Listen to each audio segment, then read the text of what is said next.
So we've got the Redux side of our application pretty well buttoned up. We've got an action creator that can make an AJAX request to the weather API, and we've got a reducer to handle that as well.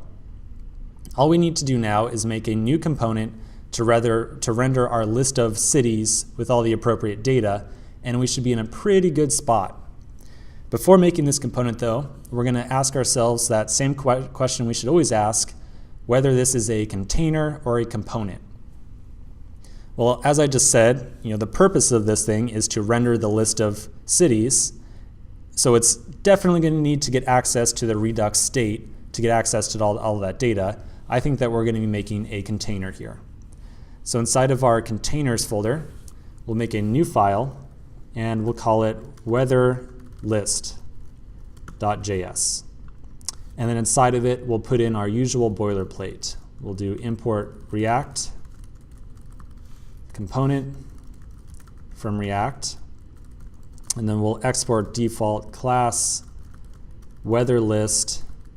It's going to extend component, and then we'll add in our render method in here as well. Our list that shows all the different cities is going to be a HTML table, so we will render a table element in here. We'll give it a class name of table hover, and again, this is another instance in which we're adding these class names to get some freestyling from Bootstrap. Then we'll add our table head. We'll add a tr and just one th for now, which will just say city.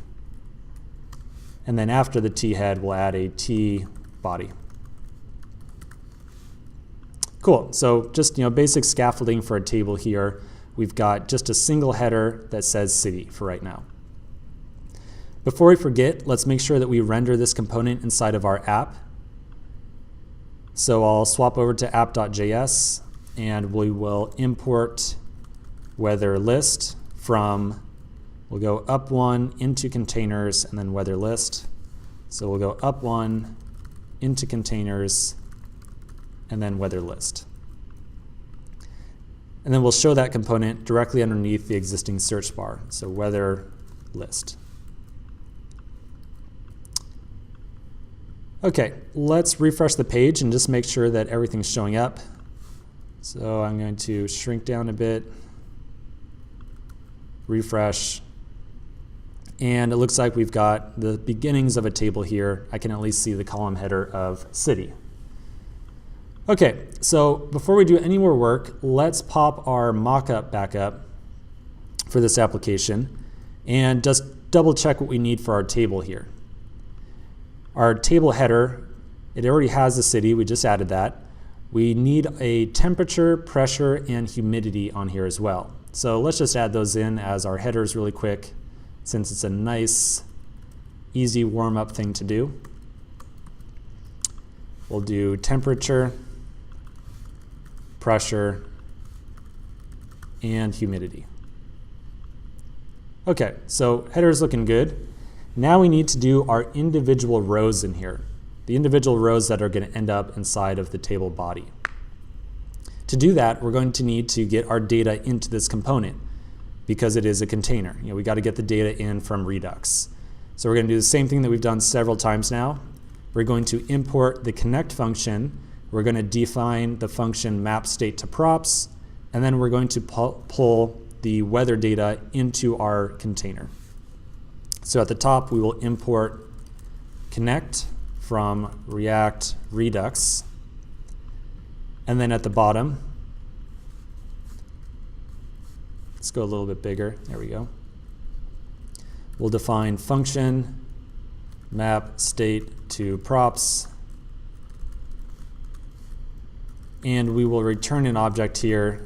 Weather is going to be state.weather. And remember, we specifically are using the state.weather here because we assigned our weather reducer to the weather key in combined reducers.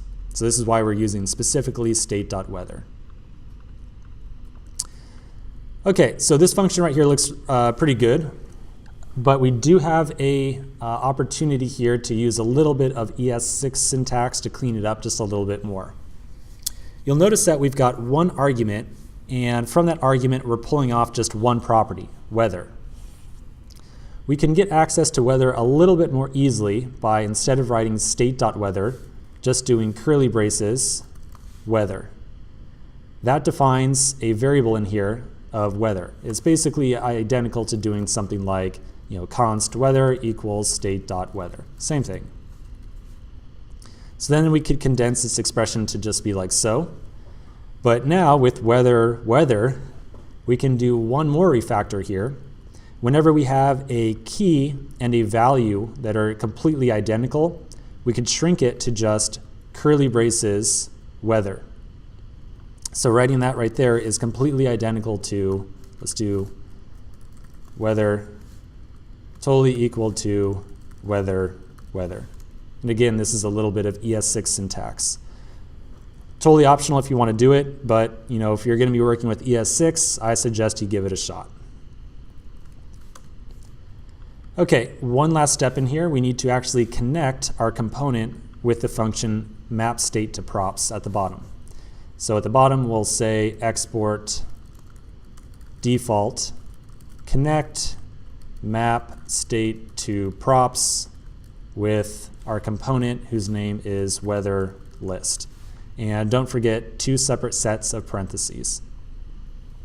Last step in here, don't forget, never want to forget it, we're not exporting weather list as the default anymore, so we'll just take that out because we're exporting the connected version of weather list. Okay, so this is looking pretty good. I will catch you in the next section.